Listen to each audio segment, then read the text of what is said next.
Às 15 horas, o sol de outono cobria de dourado a estrada de terra na retaguarda da divisão. Entre as encostas íngremes da serra e a vegetação densa da Mata Atlântica, um jipe militar rasgava o vento. Uma poeira avermelhada se espalhava para fora das janelas do veículo, e as insígnias nos ombros do uniforme camuflado brilhavam. Era o tenente-coronel Carlos Mendes, comandante do Batalhão de Polícia do Exército PE. Um homem que provava com ações a máxima de que a PE é a lei. Naquele dia, o tenente-coronel Mendes optou por uma inspeção surpresa disfarçada de patrulha elétrica de rotina. O posto avançado da unidade subordinada, localizado no fundo da mata, era um lugar remoto que até o comandante do batalhão costumava evitar. No entanto, à medida que se aproximava do destino, ele pressionava o pedal do acelerador com firmeza, aumentando a velocidade. Uma única folha de papel, uma denúncia anônima interna, o havia chamado até ali. Quando a viatura parou em frente à guarita, os soldados, com o suor escorrendo pelas costas, ajeitaram os fuzis nos ombros e entraram em forma desajeitadamente.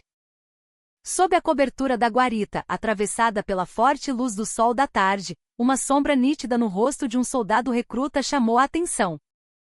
Rugas de tensão na testa, um hematoma azulado se espalhando e uma cicatriz que acabará de coagular.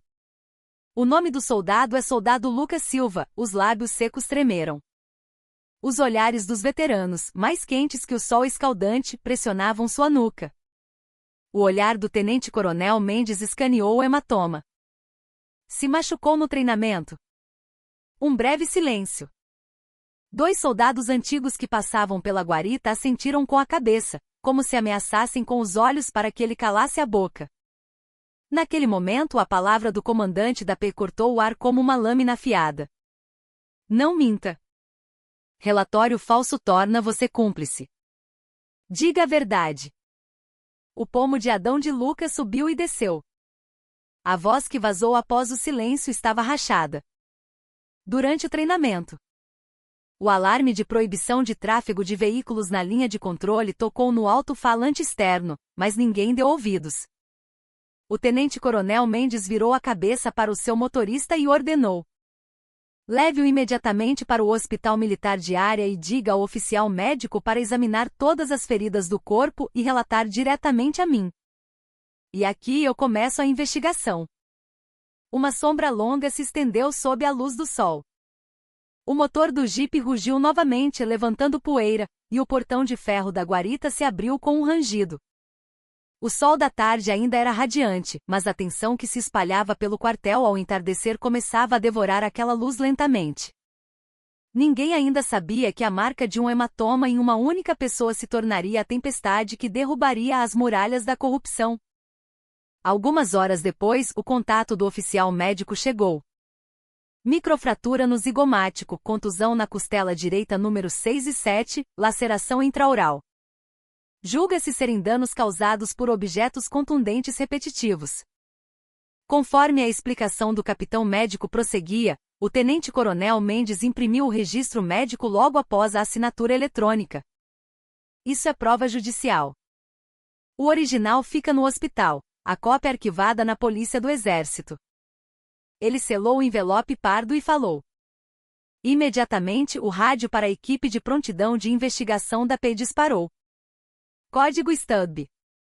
Apreensão de objetos pessoais, imagens do circuito interno da cantina e do perímetro. Cumprir a lei de sigilo telefônico, mas a preservação de provas é prioridade absoluta.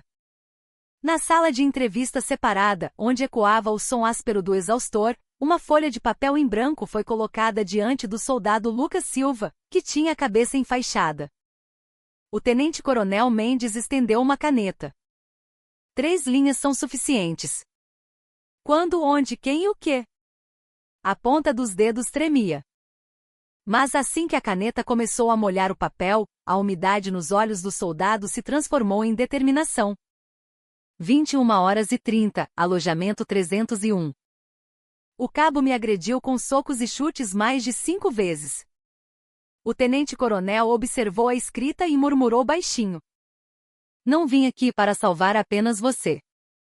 Tenho que salvar esta unidade inteira. Adesivos prateados de lacre foram colados em cada porta dos armários. Os agentes de investigação da PE, com as luzes das câmeras corporais bodycams acesas em seus coletes, vasculharam cada canto. De um saco plástico dentro de um armário, saíram diversos recibos da cantina e dinheiro vivo, misturados a uma carteira com a identificação de um veterano ao lado de tênis sujos de terra. Coincidia com o depoimento de que o soldado da ativa extorquia R$ 30 por dia do recruta. Um agente relatou pelo rádio. Todos os itens garantidos. Etiquetas atribuídas do número 501 ao 552. O sol se punha atrás da serra, tingindo a janela da enfermaria de vermelho. O tenente-coronel Mendes procurou novamente Lucas, que estava sentado no sofá do corredor. Um cobertor de lã verde-oliva cobria as ataduras limpas recém-trocadas. O resultado dos exames diz que precisa de repouso. Deve retornar ao alojamento, soldado. Senhor tenente-coronel. O meu lugar no alojamento. Vão deixar como está. Ele escolheu as palavras por um momento e acrescentou calmamente. Mas quando eu voltar, a composição daquele alojamento estará toda mudada. Quando as luzes de segurança se acenderam uma a uma do lado de fora da janela, 2 copos de papel branco tirados de uma máquina de café antiga estavam em suas mãos. O vapor do café quente subia suavemente. Escreva seu depoimento hoje. Graças ao fato de eu ter escrito até o fim, mais 3 mandados de prisão saíram. Deve ter sentido medo, mas fez bem. O soldado ficou em silêncio por um tempo. Então baixou a cabeça de repente e disse em voz baixa. Seria mentira se eu dissesse que não tive medo. Mas achei que alguém acreditaria em mim. A crença só tem valor quando provada por ações. O tenente-coronel Mendes levantou o copo. E a partir de amanhã, é a nossa vez de pagar esse valor. Além da porta de vidro no fim do corredor, as estrelas ficavam cada vez mais nítidas. Sob aquele céu, fitas de isolamento continuavam sendo coladas no alojamento e no escritório da companhia, e vídeos e arquivos eram incessantemente enviados para o servidor da Polícia do Exército. O soldado Lucas Silva abraçou o copo. Ainda havia hematomas em seus braços sob o cobertor, mas em seus olhos brilhava, pela primeira vez, uma luz que não recuava. A onda iniciada na ferida de um soldado estava apenas começando a traçar rachaduras em uma enorme muralha. No dia seguinte, o primeiro mandado de busca e apreensão em nome do comandante da Polícia do Exército entraria oficialmente em vigor. Às 6h30, com o sol acabando de nascer, uma névoa fina pairava no céu, mas o quartel-general da PE já estava agitado. Desde a madrugada, a impressora não parava de funcionar, e 8 mandados de busca e apreensão com a assinatura eletrônica do tenente-coronel Carlos Mendes foram colocados em pastas grossas. Os alvos eram o alojamento 3, a secretaria da companhia, a sala do tenente-comandante de pelotão, o armário de anestésicos da enfermaria e o livro de caixa da cantina, cada canto da unidade. Equipe 1 e 2 no alojamento, equipe 3 na secretaria, equipe 4 na enfermaria. Câmeras corporais gravando o tempo todo, sigam o procedimento de cadeia de custódia das provas conforme o treinamento. Quando o tenente-coronel deu a ordem secamente, os agentes da PE pegaram suas bodycams e sacos de evidência em vez de fuzis. Quando a fechadura eletrônica emitiu um bip e foi destravada, o ar quente do aquecedor e o cheiro forte de suor masculino saíram de uma vez. Colchões azuis encardidos entre beliches velhos, montes de cobertores mal dobrados e um copo térmico prateado encontrado debaixo da última cama. Está vendo a marca de marca-texto? Isso é vestígio de diluição de injeção anestésica. Um agente da PE com qualificação de socorrista coletou o líquido do copo com um SAB. O reagente do teste de campo ficou vermelho instantaneamente. Um soldado murmurou com a voz trêmula de medo. Foi o antigão que misturou pessoalmente para aguentar o serviço noturno. O agente que lacrava o armário do lado oposto tirou um maço de recibos amassados. Todos eram registros de pagamento com cartão na cantina. Mas o valor do pagamento era sempre semelhante. R$30, R$30 e mais R$30. O agente da PE apertou o rádio. Confirmada a situação de extorsão de dinheiro contra recrutas do alojamento 3. 23 recibos, rotulados como prova coletiva 7 a 23. Quando o arquivo de aço se abriu, uma agenda preta desconhecida deslizou por entre as pastas de documentos empoeirados. Estava escrito Registro de Passagem de Serviço, 3035, mas ao contrário do formato oficial, não havia campo para assinatura em lugar nenhum. Ao abrir, ao lado das datas, registros chocantes como Instrução Prática, 3 socos polichinelo, 50 vezes posição de flexão, 30 minutos, estavam densamente preenchidos. Algumas páginas tinham formas quadradas vazias, como se tivessem sido cortadas com estilete. Isso é uma tentativa clara de destruição de provas, gritou o agente. O tenente-coronel Mendes colocou os documentos em um envelope transparente e dirigiu-se para a sala do comandante da companhia. Sobre a mesa restava metade de uma garrafa de uísque que não fora esvaziada na noite anterior. No fundo do copo de cristal, restos de refrigerante e álcool haviam secado, formando um resíduo escuro, e 5 miniaturas de vodka sem tampa rolavam na gaveta. O tenente-coronel pegou o telefone direto para a promotoria militar. Solicito aprovação para a prisão preventiva do capitão Roberto Alves, comandante da companhia. Motivo: desobediência, prevaricação, conivência com agressão e violação de responsabilidade de comando. Após o tom firme, um som curto de resposta fluiu pelo telefone. Aprovado. Na geladeira de medicamentos da unidade, havia o triplo da quantidade regulamentar de calmantes e relaxantes musculares. Na gaveta, sacos de ampolas vazias de analgésicos, com sinais de abuso, formavam uma pilha. O soldado enfermeiro foi arrastado da cama até a frente da PE, segurando a camiseta encharcada de suor com os punhos cerrados. Se ficar no registro de atendimento de campo, sobe como relatório de acidente. Os antigos mandavam fotos de receitas de hospitais civis. O enfermeiro acabou caindo no choro e desabou no chão. Na tela grande, vídeos das câmeras corporais, fotos de provas e registros de comunicação foram alinhados como um tabuleiro de xadrez. O tenente-coronel Mendes traçou uma linha vermelha com o laser pointer. Primeiro, 4 veteranos líderes das agressões, todos para prisão disciplinar. Segundo, Tenente Felipe Costa, comandante de pelotão, afastado do cargo por embriaguez em serviço e omissão de agressão. Terceiro, Capitão Roberto Alves, aprovação de prisão preventiva concluída. A essa altura, as viaturas da Polícia do Exército estariam atravessando o pátio de formaturas. A tensão que percorria os agentes transformou-se em um arrepio. Alguém disse baixinho: "A divisão vai virar de cabeça para baixo." O tenente-coronel respondeu com uma voz sem cinismo ou piedade: "Tem que virar. Só assim se consegue respirar." O general de divisão Ricardo Oliveira, comandante da divisão, olhou para o relatório. Mesmo bebendo um copo de água gelada, sentia o estômago queimar. A situação já havia subido para o general de exército e até para o comando militar de área, após o relatório direto do comandante da PE. O que ocupava sua mente não era até quando ele poderia fingir não saber, mas como assumiria a responsabilidade. Colaborem com o comandante da Polícia do Exército. Finalmente a ordem curta caiu sobre os oficiais do Estado-Maior. Naquele instante, o som de décadas de práticas habituais da unidade sendo quebradas de uma só vez ecoou em seus ouvidos.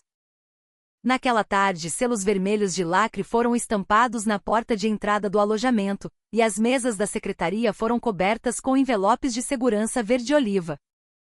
Da janela do quarto da enfermaria onde o soldado Lucas Silva estava, via-se a cena dos veículos da PE saindo do pátio carregados com caixas de provas. Ele segurou levemente a cortina com os dedos enfaixados, como se agarrasse o vazio. O outono brilhava, refletido no arame farpado fora da janela. Não conseguia acreditar como uma única folha de depoimento que ele escreveu em 3 linhas havia movido engrenagens tão gigantescas. Mas naquele momento uma transmissão curta ecoou do alto-falante no fim do corredor. "Atenção, tropa! Amanhã às 9 horas após a inspeção do alojamento, todos devem se preparar para a instrução especial da Polícia do Exército." Lucas fechou os olhos silenciosamente. Os hematomas ainda estavam lá, mas por algum motivo, parecia que respirar tinha ficado um pouco mais fácil. Na sala de investigação, onde o ar da madrugada ainda não havia se dissipado, uma única lâmpada fluorescente no teto derramava uma luz amarela. Embora não estivesse algemado à cadeira de metal, a postura do capitão Roberto Alves estava rígida, como se estivesse amarrado. Diante dele, a garrafa de vodka apreendida ontem e a agenda falsa de passagem de serviço foram colocadas em sacos transparentes de evidência. Era apenas cultura de treinamento. Ele molhou os lábios e tentou forçar uma voz calma. O tenente-coronel Carlos Mendes virou a tela do notebook sem dizer nada. Era uma imagem estática capturada do circuito interno do alojamento, mostrando o capitão chutando um recruta em um corredor escuro enquanto ria. Quando a barra de espaço foi pressionada, um grito curto e o vídeo foi reproduzido. Naquele momento, os ombros do capitão caíram visivelmente. Na sala ao lado, ouvia-se o som do tenente Felipe Costa carimbando o dedo no termo de depoimento. O rosto dele, onde o cheiro de álcool ainda não havia desaparecido completamente, já estava cinzento. Eram os antigos que resolviam entre eles. Eu não sabia de nada. A desculpa foi curta, mas os agentes já tinham em mãos o histórico de pagamentos de cartão em bares fora do quartel durante suas semanas de serviço de oficial de dia. Se é verdade que não sabia, a responsabilidade de comando é ainda maior. A frase fria fez as costas da mão do tenente tremerem. Os 4 veteranos agressores aguardavam em uma sala de espera com isolamento acústico precário. Cada vez que a porta da sala de investigação se abria, ouviam os gritos dos colegas se distanciando e encostavam seus rostos pálidos uns nos outros, apurando os ouvidos. Entre eles, o primeiro a ser arrastado, Cabo Bruno Santos, repetia o depoimento de que era medida disciplinar porque o recruta não obedecia, sem nem tocar na água do copo de papel. No entanto, quando o agente conectou o USB e projetou a tela do grupo de mensagens do celular, ele ficou sem palavras. Frases provocativas como "hoje tem comprovação de hematoma no recruta" e upload do vídeo do trote surgiram ampliadas no monitor, e a respiração de Bruno ficou pesada. Era brincadeira.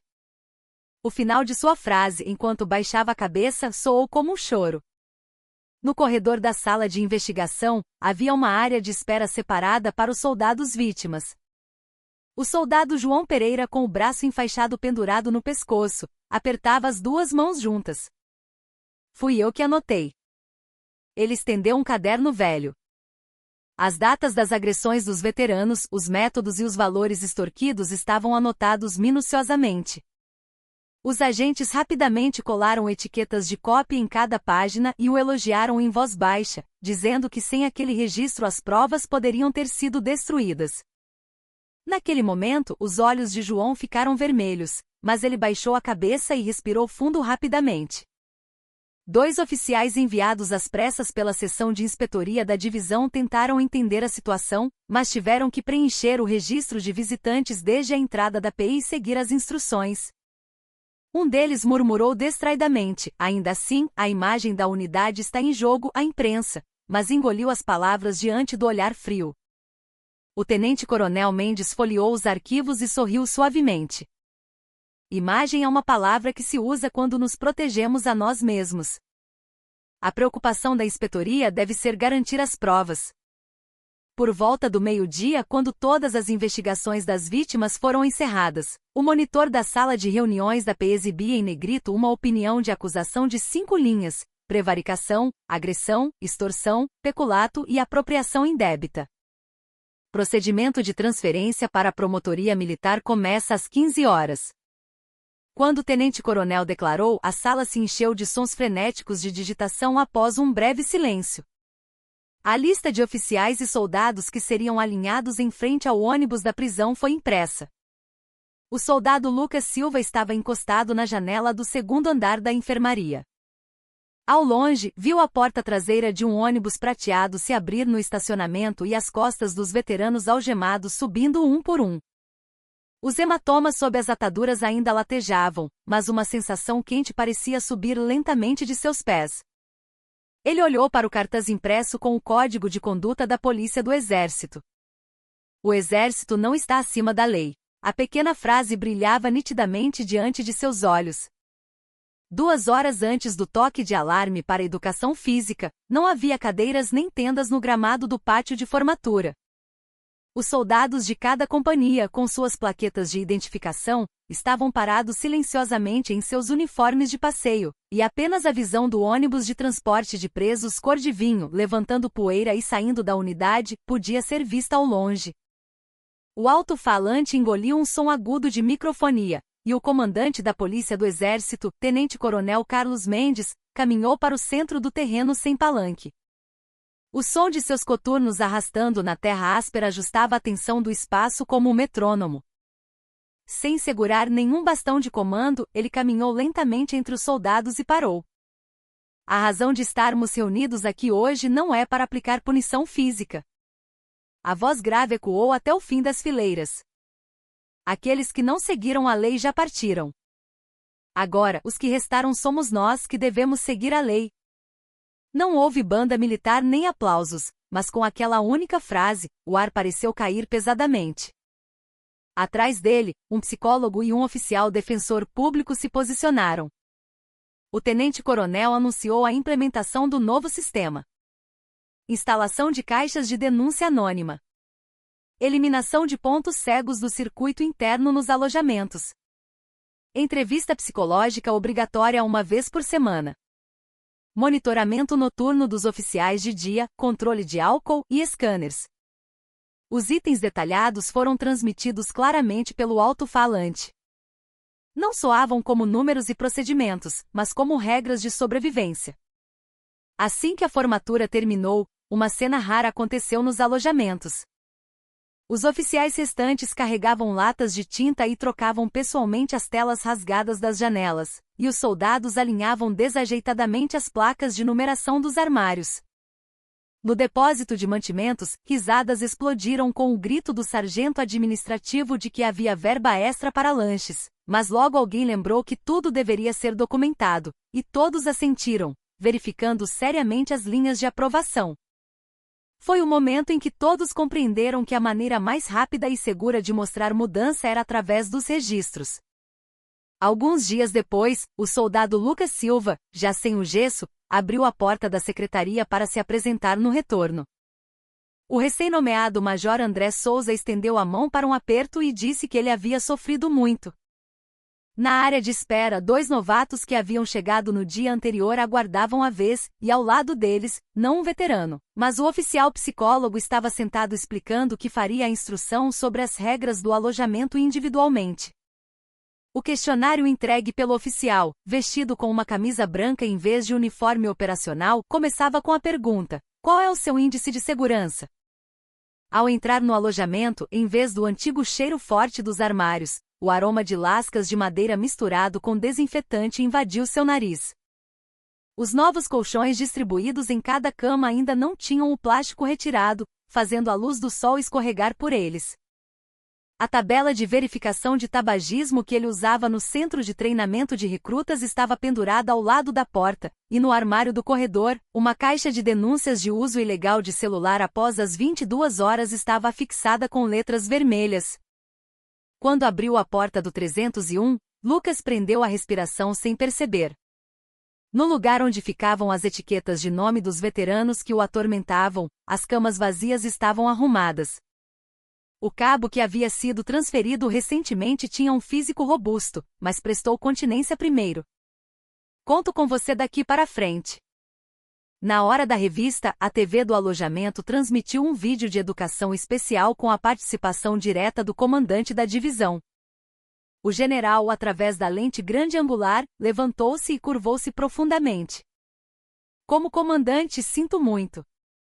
Vamos reorganizar o sistema para que algo assim nunca mais aconteça. Houve um murmúrio entre os soldados, mas não houve zombaria. Em vez disso, algumas mãos foram vistas digitando silenciosamente em seus celulares a hashtag de denúncia anônima 1306 que apareceu no canto inferior direito da tela. As luzes noturnas se apagaram e a luz das estrelas fluiu pelas janelas. O corredor, antes barulhento, estava silencioso, mas em algum lugar ainda se ouvia o som sutil de trituradores de papel funcionando. Na sala de dados da PE, 2 agentes continuavam o trabalho de backup de provas sem revezamento, e o tenente-coronel Mendes bebia o resto frio de seu café. Uma unidade é uma casa que se mantém não por um pilar, mas por milhares de tijolos. Ele murmurou como se falasse consigo mesmo e assinou eletronicamente o último relatório exibido no monitor. Era a estatística do resultado da investigação completa de toda a tropa. O número indicando que a quantidade de pessoas que foram coniventes com o silêncio era 4 vezes maior do que os líderes dos erros aparecia como um gráfico vermelho. Ele fechou os olhos por um momento, abriu-os e moveu o mouse para enviar a pasta final de medidas alternativas para o servidor central. Na janela de upload apareceu uma frase. Toda mudança vem acompanhada de desconforto. No alojamento 301, Lucas se deitou nos lençóis novos. Havia uma pequena rachadura no teto coberta por um adesivo perto da lâmpada fluorescente, mas a luz se espalhava uniformemente. Ele tentou dormir, mas olhou pela fresta da janela para o prédio da Polícia do Exército, que estava iluminado. De lá, o som de digitação ainda ecoava baixinho. Ele soube intuitivamente que hoje não era o fim, e que a mudança sobrevive não por declarações, mas através de processos. No lugar onde havia buracos, restava uma dor surda, mas essa dor estranhamente lhe dava uma sensação clara. O pressentimento de que ao abrir os olhos amanhã, o dia começaria novamente e seria diferente de ontem. Ele fechou os olhos silenciosamente. O som dos insetos de outono diminuía lá fora, e todo o quartel parecia se aquietar, preparando-se para uma segunda respiração. Um mês se passou. Quando as chuvas de outono diminuíram, uma neblina subiu nas montanhas e o cheiro de terra molhada impregnou o posto avançado. No dia do julgamento militar, um silêncio pesado pairava no refeitório da PE. O juiz bateu o martelo 2 vezes brevemente. Réu-Major Roberto Alves, prevaricação e desobediência à ordem superior. 1 ano e 6 meses de prisão, sem suspensão condicional. A segunda sentença seguiu. Réu-Tenente Felipe Costa, embriaguez em serviço e conivência com agressão. 1 ano e 2 meses de prisão, sem suspensão condicional. Aos 4 veteranos foram atribuídas penas de prisão e expulsão com números diferentes. O tenente-coronel Carlos Mendes não demonstrou mudança de expressão até o fim. Durante a leitura da sentença, apenas sons de respiração contida eram ouvidos nos assentos dos fundos. Quando o julgamento terminou, repórteres vestindo coletes táticos se aglomeraram na frente da promotoria militar. Qual o significado desta sentença para a cultura militar? Diante das perguntas que surgiam alternadamente, o tenente-coronel respondeu brevemente. O que cria significado não é a sentença, mas a ação. Ele fechou a porta do carro e acrescentou. E essa ação cabe a todos nós aqui presentes. Na mesma hora, em um canto do pátio da divisão, acontecia a cerimônia de declaração de inovação dos alojamentos. O novo comandante de pelotão, o comandante de companhia e o oficial psicólogo estavam alinhados. No quadro de aço instalado sob a tenda branca, o gráfico de status de tratamento da primeira rodada de denúncias anônimas era atualizado em tempo real. Das 16 denúncias recebidas em 10 dias, 14 foram concluídas imediatamente e 2 estavam em andamento. Os números subiam nas barras verdes. Era um sistema de divulgação transparente difícil de imaginar antes. Entre os soldados, circulava a piada de que parece mais uma empresa privada do que o exército, mas havia um estranho alívio misturado nessa brincadeira. O soldado Lucas Silva recebeu alta definitiva após o exame de acompanhamento na enfermaria.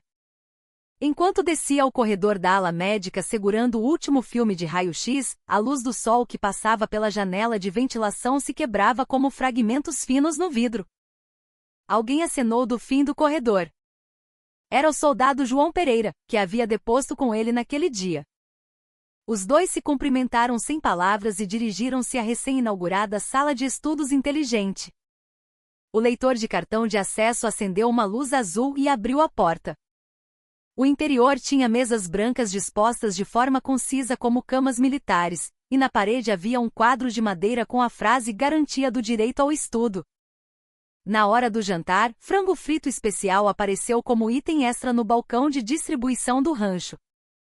Era um novo menu preparado com parte do orçamento que a equipe de auditoria da PE, que investigou o caso de desvio de verbas no mês anterior, deixou dizendo para gastar sem economizar. No meio da fila, um soldado sussurrou. O comandante da PE se envolveu até nisso? Um cabo atrás dele, segurando a bandeja, sorriu e assentiu. Não é envolvimento, é criar regras. O frango foi servido generosamente na bandeja. O cheiro saboroso se espalhou e o ar do refeitório, antes sombrio como fumaça, aqueceu instantaneamente. Naquela noite, entre o toque de silêncio e o apagar das luzes, algumas pequenas luzes de leitura acopladas às camas do alojamento 300 acenderam e apagaram. Lucas verificou a notificação de mensagem no novo smartphone que receberá. O remetente era o comandante da Polícia do Exército. Cronograma de treinamento para primeiros denunciantes. Amanhã às 9 horas, sala de seminários da PE. Compartilhe sua experiência. Você não é uma testemunha, é um facilitador da mudança. Era uma frase curta, mas aquelas palavras bateram em seu coração mais forte do que os hematomas em seu braço. Quando todos se deitaram para se preparar para a guarda da madrugada, o nevoeiro denso voltou a escorrer pelas encostas da montanha lá fora. Além da janela, as luzes do prédio da PE continuavam acesas como antes, varando a noite. Lucas respirou fundo. Quando o ar encheu seus pulmões até transbordar, uma sensação de estabilidade pesada pressionou seu peito em vez das memórias dolorosas. Ele fechou os olhos lentamente. A última frase da mensagem que acabará de receber girava em sua mente. Facilitador da mudança. E quando essa palavra foi completamente gravada em sua mente, o alarme de troca de guarda da madrugada tocou suavemente no alto-falante do alojamento. Um amanhã diferente de ontem e outras pessoas diferentes estavam permeando lentamente toda a unidade. Era uma manhã de início de inverno, com a primeira geada cobrindo o chão. O auditório principal do quartel-general da divisão estava estranhamente cheio. Em vez de desligarem as luzes do teto, um fundo verde-oliva, a bandeira nacional e uma placa de Unidade Excelência em Melhoria da Cultura Militar estavam pendurados no palco. Cerca de 400 soldados com os botões de seus uniformes de passeio polidos com capricho estavam sentados. Quando o mestre de cerimônias chamou os nomes, o tenente-coronel Carlos Mendes, o general de divisão e 3 soldados subiram ao centro do palco. Um deles era Lucas. Em seu ombro, sobre o uniforme de inverno, restava uma cicatriz tênue que não combinava com a insígnia dourada recém-costurada, mas seu olhar era límpido e sereno. A 347ª Divisão de Infantaria obteve o grau 1 no Índice de Segurança avaliado pelo Centro de Direitos Humanos Militar. A voz do apresentador ecoou e os aplausos explodiram. Antes que o som das palmas cessasse, o tenente-coronel pegou o microfone. O discurso preparado foi dobrado e guardado de volta no bolso do peito assim que foi tirado. Esta placa hoje não foi feita por mim, mas por vocês que estão sentados aqui. Regras não são letras escritas por alguém. São promessas de que nós vamos cumpri-las. Os soldados na multidão endireitaram a postura e assentiram sutilmente. O tenente-coronel virou a cabeça e olhou para Lucas. E todos nós temos uma dívida com a pessoa que iniciou a mudança. Naquele momento, uma medalha de honra foi entregue a Lucas, que estava parado em silêncio. Uma aclamação desconhecida ecoou em seus ouvidos, mas ele apenas deu um sorriso tímido. O auditório visto da beira do palco não parecia mais um aquário escuro e sem vida. Abaixo do palco, os colegas de alojamento batiam palmas até as mãos doerem e sorriam para ele. Quando o evento terminou, não foi o carro do general, mas o jipe da PEI que se moveu primeiro. O tenente-coronel abriu a porta do motorista e fez um gesto. Patrulha especial e vamos comprar um lanche? Entra. Quando Lucas subiu no banco do passageiro, Carlos ligou o motor e perguntou: o que teria acontecido com esta unidade se eu não estivesse aqui? Lucas olhou para a floresta de pinheiros passando pela janela por um bom tempo antes de abrir a boca. Se eu estivesse sozinho, não teria conseguido fazer nada. foi porque alguém segurou a minha mão. Ao ouvir isso, o tenente-coronel sorriu e pisou no acelerador. O sol de inverno brilhava sobre o capô do jipe. Passando pelas casas civis fora do portão principal, o carro parou em frente a um pequeno café. Surpreendentemente, o tenente-coronel apontou para um pôster dentro da janela de vidro do café. Lá estava um aviso: Seminário Aberto de Liderança em Direitos Humanos Militares, entrada gratuita para todos. Na sua próxima folga vamos apresentar aqui comigo. Conte sua história, e eu falarei sobre os princípios de investigação da PE. Lucas arregalou os olhos. Eu? O tenente-coronel deu de ombros.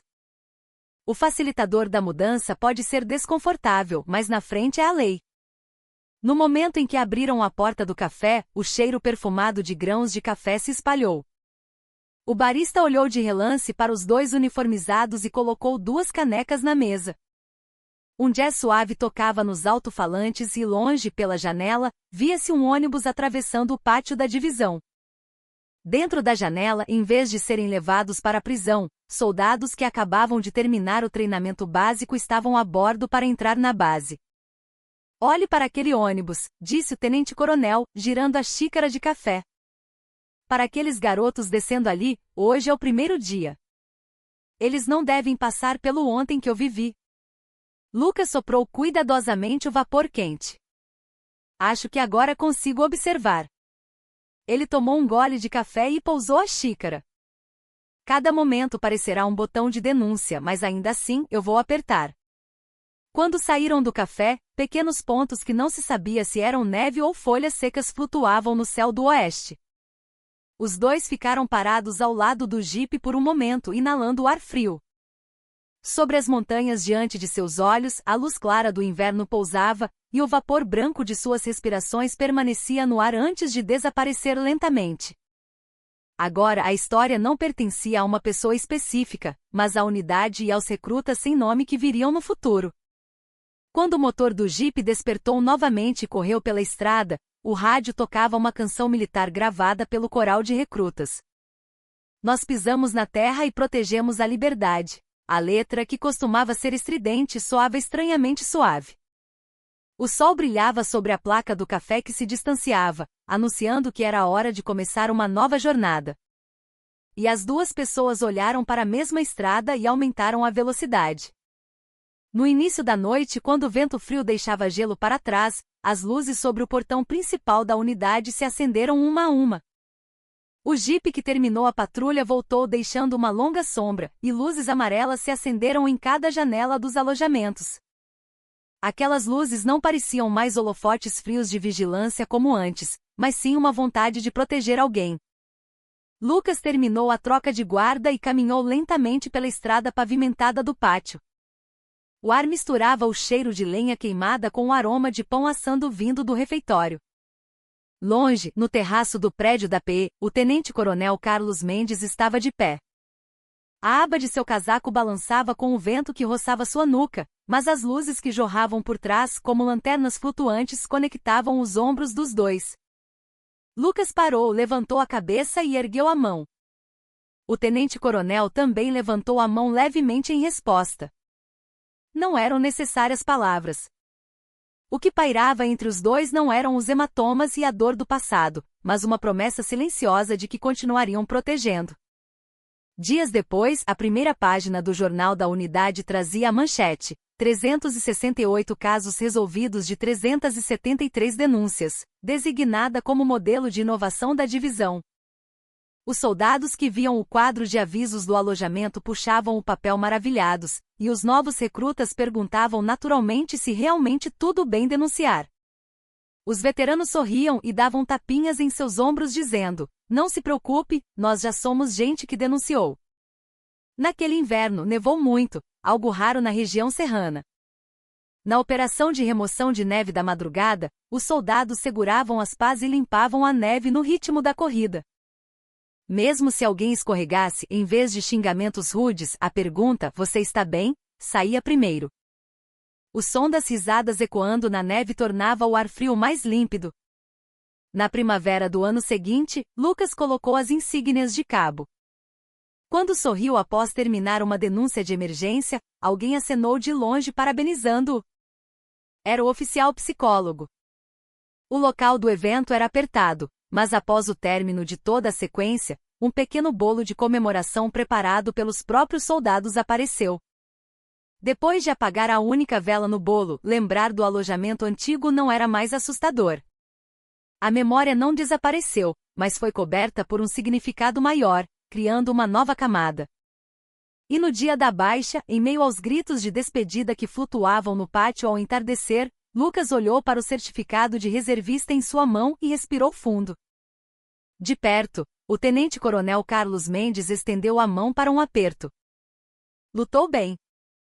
E continue lutando no seu lugar daqui para frente. O calor transmitido pela palma da mão não era estranho. No ponto de ônibus fora da unidade, Lucas olhou pela última vez para o arame farpado e as luzes de segurança. Naquelas luzes estavam contidos o medo da guarita no primeiro dia, o desespero na cama do hospital e também a expressão brilhante da unidade transformada. Ele virou as costas e subiu no ônibus. As montanhas e o céu que passavam pela janela do ônibus se sobrepunham e se estendiam longamente. O mundo ainda era vasto, e em algum lugar, outra pessoa estaria esperando por uma mão amiga. Encostando a cabeça na janela, ele murmurou baixinho. A voz de uma pessoa pôde mudar tanto assim. Seu coração bateu forte e respondeu. Sim. E essa voz não deve parar daqui para frente. O ônibus fez a curva. O sol da tarde bateu na janela criando um rastro ofuscante, e o pequeno mundo que ele protegeu até ontem foi ficando cada vez mais longe. Mas a mudança deixada lá agora continuaria respirando no cotidiano de soldados com outros nomes. Lucas sorriu. Enquanto a luz do sol que passava pela janela se sobrepunha ao calor que residia no fundo de seu peito, ele sentiu que estava pronto para receber um novo dia. O som do motor além da janela criava um ritmo vindo de longe. E sobre esse ritmo,